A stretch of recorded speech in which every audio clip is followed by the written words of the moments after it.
We matter to God. I think we must expect that Jesus will change us. We must have this expectation that Jesus will and can and does change us. I just want to also remind you in Mark 5, there's a lady who has been ostracized from society. She had been bleeding for 12 years, so she'd probably been cut out of being in the synagogue. She had probably been pushed out of her family. She'd probably considered unclean. People didn't want to be around her. And if you remember the story in Mark 5, Jesus is on a mission. He's on an explicit mission to keep a little girl from dying. And while he's walking and he's going on his way, he feels like someone reaches out and touches his cloak. And it feels like someone grabs it. And Jesus goes, wait, someone did something. And all the disciples are like, yeah, Jesus, you're in a crowd. People are going to bump into you. Like, what do you expect? He's like, no. There's something different about this. And when he looks down and he sees there's a lady that grabbed him, what does he do? He doesn't go, oh, get off me. I got no time for you, and keep walking. That's not who Jesus is. Even though the little girl ends up dying, he stops and talks to the lady who everyone else in the crowd probably knew who she was or didn't want to be around her or definitely didn't be touched by her because now you got to go do the ritual purity at the temple and all that stuff. He looks at her and says, daughter, what does it say in my notes here? Daughter, your faith has healed you. You are free from your suffering. Something like a quote like that. Your daughter, your faith has healed you. You are now free from go in peace. You are freed from your suffering. And then he goes on and resurrects the girl who dies. And so don't feel like you're inconveniencing God. He is looking, he is searching for you. All we got to do is reach out and grab him as he's going by, and he will give us all of his entire day and time to go through that. And so that's the first point. We matter to God. And because we matter to God, we trust that Jesus will change us. We're living this transformed life. We're trying to become more and more like Jesus. It's a process, not a destination. We trust that Jesus will change us. You see, a lot of times I think we put our trust in a lot of different things in life, even if we don't admit it. In fact, at all the funerals I do, I usually kind of talk about the different trust that we put the different things we put our trust in. I talk about how we put our trust in material items. For instance, we'll put our trust, even if we know it's not good, into our houses for equity or our cars, or we put trust in our technology, but eventually things lose equity. Eventually things break down. You can't take it to heaven with you. Apple doesn't push now iOS. Now you just have a really expensive brick laying on your back of your desk. Like eventually you can't, we put our trust in it and we know yeah, maybe I shouldn't, but for moments of the day, we put more trust in things like that than we probably should. And we all probably know, yeah, maybe we shouldn't put trust in material items. So some of us put trust into our circumstances and we go, well, I have a good job and a good family and good health and good finances and all these good things. But when we put trust into our circumstances, we all know what happens to our circumstances. They change. If you don't like your circumstance, wait, it will change. And if you do like it, wait and change and it won't. Or it's just one catastrophe away from everything being taken away from you, or one of these huge areas. So we can't even put trust in our circumstances. Some of us put trust then in substances, and I'm not just talking about external chemicals, I'm talking about internal chemicals like dopamine. We put trust in those things, but all we know is that you can keep chasing those, but it's like chasing a dragon. In fact, that's a terminology they use, that it's an imaginary thing you're never going to actually be able to find. And so we're trying to get that next dopamine hit or that next hit from the substance that we're taking, and if we put trust in those things, and eventually it feels good for a moment or an hour or a half a day, but then even still we're filled empty and void. And so the last thing I find people oftentimes put their trust in is themselves. They'll be like, if I can't put trust in my people, in my materials or substances or circumstances, I'll put trust in people. But even the people closest to you hurt us. In fact, that's the bad part about intimacy, is the closer someone is to you, the more that you give them the right and the ability to hurt you. And so even people let us down. And I'm not saying you can't put trust in your family, but even people aren't a foolproof plan. And so I often find people who are like, if I can't put trust in those things, I guess I'll just put trust in myself. I only have 3 people I can depend on. I've heard this before. Me, myself, and I. And that's sad. I've met people like that. Like, I ain't got nobody that I can depend on.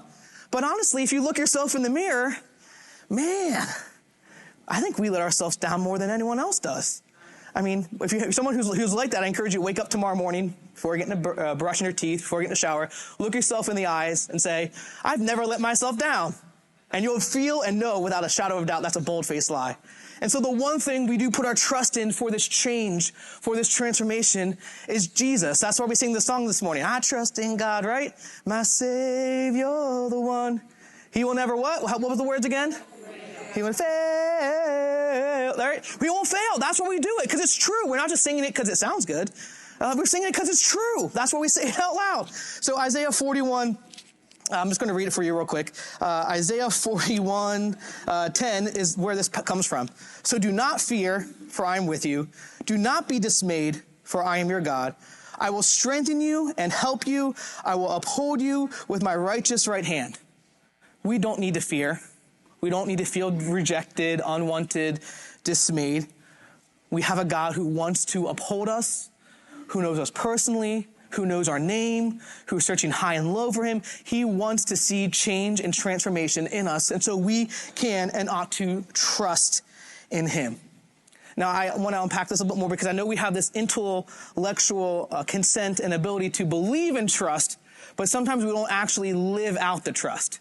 When someone's going through a really difficult time or feeling like they don't matter or just broken down on the side of the road, metaphorically or literally, it's really hard to sometimes say, yeah, I believe God will help me, but I'm not sure when or how or even if he will, but I consent to the idea, Tim.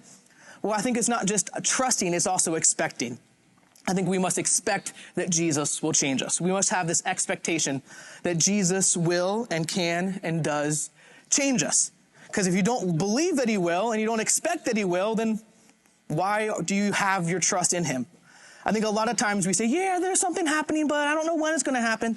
And we're just right there, moments before a miracle, before the trust and before the change and before the transformation happens. In fact, I have an image behind me on the screen. I think you've probably seen something at least similar to it before. I feel like this is what happens when we're looking and desiring transformation and restoration and recovery. I think this describes perfectly what happens a lot of the time. We're laboring away, we're trusting in God, we're believing, we're expecting something to happen, and then we're digging through the tunnel, we're chipping away, and then you know what? I'm just going to give up.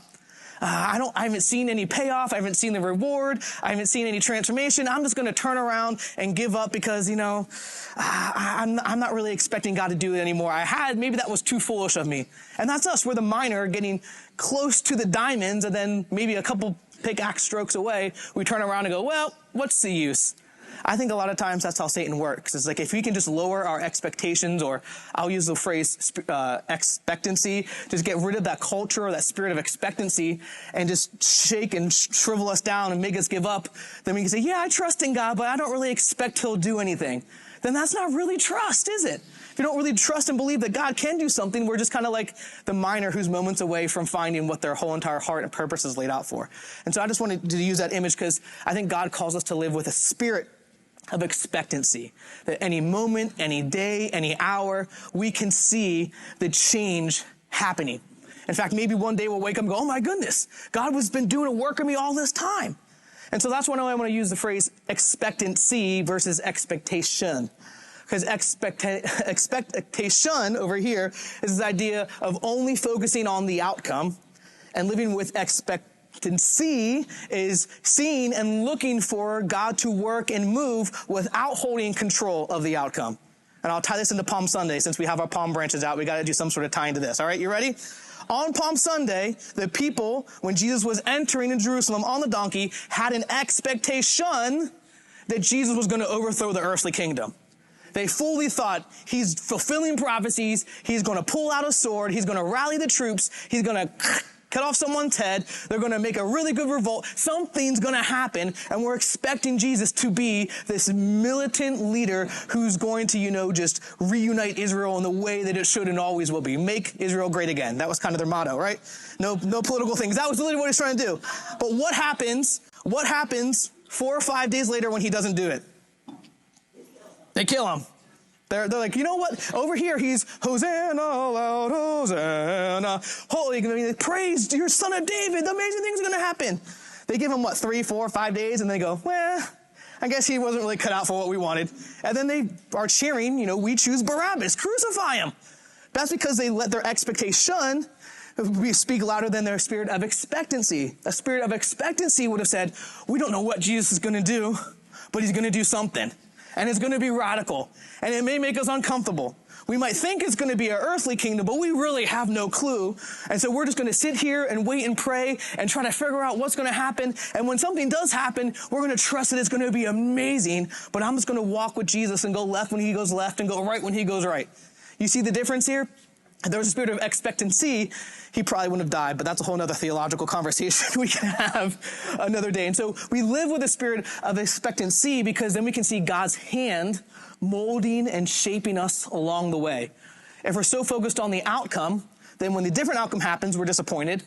But also we don't get to see God's hand in an eternal love guiding us through the process.